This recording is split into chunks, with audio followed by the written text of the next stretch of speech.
దేవుని నామమున అందరికీ వందనాలు. ద్వితీయోపదేశకాండము 2వ అధ్యాయం.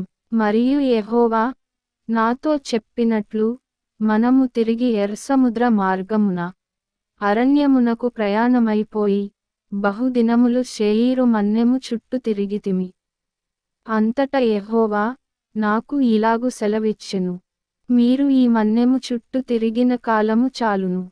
ఉత్తర దిక్కుకు తిరుగుడి.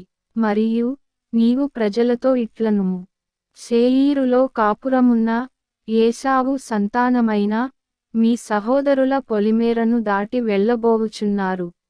వారు మీకు భయపడుదురు. మీరు మిక్కిలి జాగ్రత్తగా ఉండుడి. వారితో కలహపడవద్దు. ఏలయనగా ఏశావుకు స్వాస్థ్యముగా శేయీరు మన్నెము నేనిచ్చియున్నాను గనుక వారి భూమిలోనిది ఒక అడుగైనను మీకియ్యను. మీరు రూకలిచ్చి వారి యొద్ద ఆహారము కొని తినవచ్చును. రూకలిచ్చి వారి యొద్ద నీళ్లు సంపాదించుకొని త్రాగవచ్చును. నీ చేతుల పనులన్నిటిలోనూ నీ దేవుడైన యెహోవా నిన్ను ఆశీర్వదించెను. ఈ గొప్ప అరణ్యములో నీవు ఈ 40 సంవత్సరములు సంచరించిన సంగతి ఆయన ఎరుగును. నీ దేవుడైన యెహోవా నీకు తోడైయున్నాడు, నీకేమీయు తక్కువ కాదు.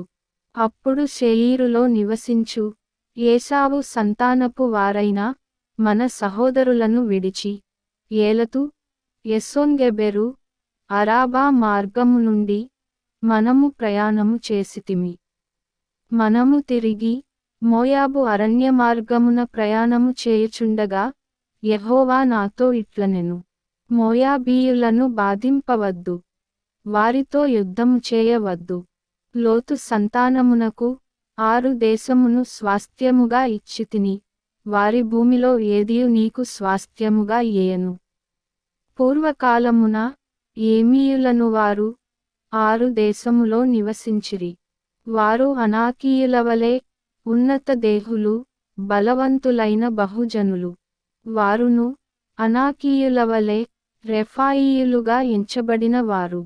మోయాబీయులు వారికి ఏమీయులని పేరు పెట్టిరి. పూర్వకాలమున హోరీయులు శేయీరులో నివసించిరి.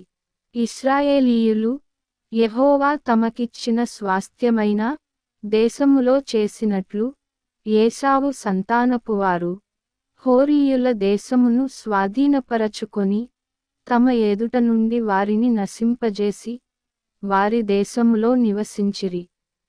కాబట్టి మీరు లేచి జెరెదు ఏరుదాటుడి అని యెహోవా సెలవీయగా జెరెదు ఏరు దాటితిమి.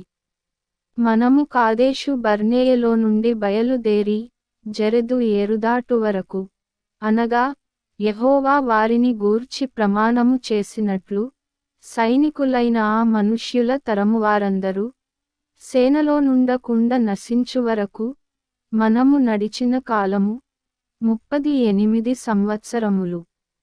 అంతేకాదు వారు నశించు వరకు సేన మధ్య నుండి వారిని సంహరించుటకు యెహోవా బాహువు వారికి విరోధముగా నుండెను.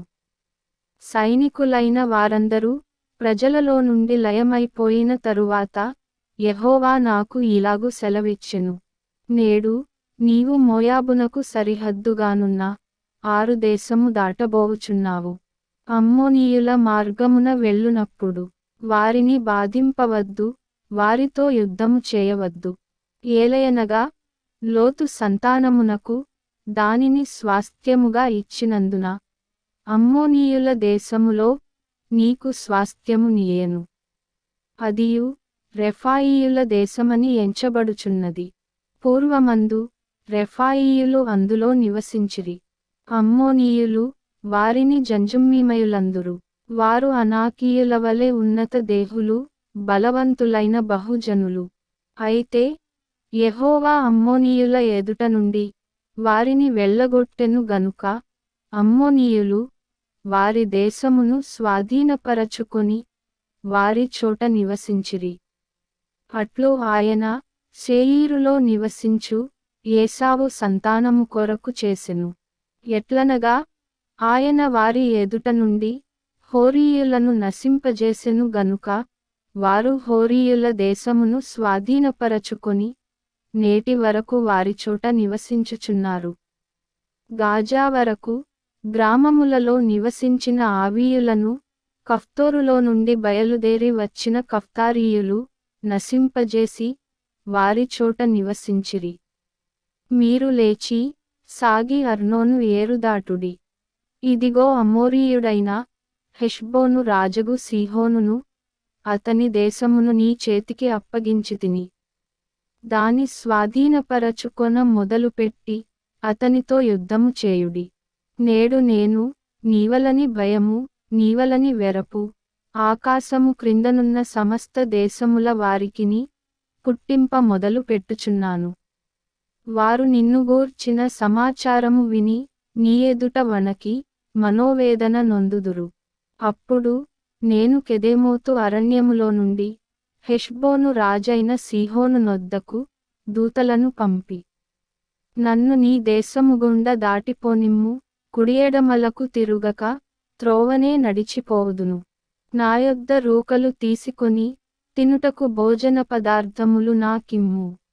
నా యొద్ద రూకలు తీసుకొని త్రాగుటకు నీళ్ళిమ్ము.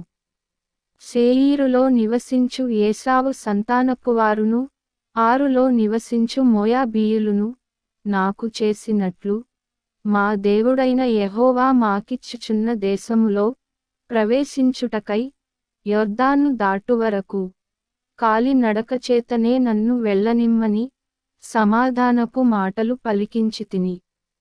అయితే హెష్బోను రాజైన సీహోను మనలను తన దేశమార్గమున వెళ్ళనిచ్చుటకు సమ్మతింపలేదు. నేడు జరిగినట్లు నీ చేతికి అతని అప్పగించుటకు నీ దేవుడైన యెహోవా అతని మనస్సును కఠినపరచి అతని హృదయమునకు తెగింపు కలుగజేసెను. అప్పుడు యెహోవా, చూడుము, సీహోనును అతని దేశమును నీకు అప్పగింప మొదలు పెట్టియున్నాను.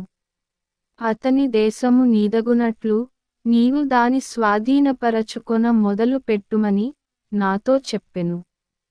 సీహోనును అతని సమస్త జనమును యాహసులో యుద్ధము చేయుటకై మనకు ఎదురుగా బయలుదేరిరాగా మన దేవుడైన యెహోవా అతనిని మనకు అప్పగించెను గనుక మనము అతనిని, అతని కుమారులను, అతని సమస్త జనమును హతము చేసి ఆ కాలమున అతని సమస్త పురములను పట్టుకొని ప్రతి పురమును అందలి స్త్రీ పురుషులను పిల్లలను శేషమేమీ లేకుండా నాశనము చేసితిమి.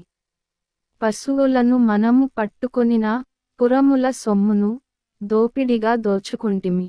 అర్నోను ఏటిలోయ దరినున్న అరోయేరును ఆ ఏటి యొద్దనున్న పురము మొదలుకొని గిలాదు వరకు మనకు అసాధ్యమైన నగరమొకటియు లేకపోయెను. మన దేవుడైన యెహోవా అన్నిటిని మనకు అప్పగించెను. అయితే అమ్మోనీయుల దేశమునకైనను యబ్బోకు ఏటిలోయలోని ఏ ప్రాంతమునకైనను ఆ మన్యములోని పురములకైనను మన దేవుడైన యెహోవా పోకూడదని చెప్పిన మరి ఏ స్థలమునకైనను నీవు సమీపింపలేదు. ఆమేన్.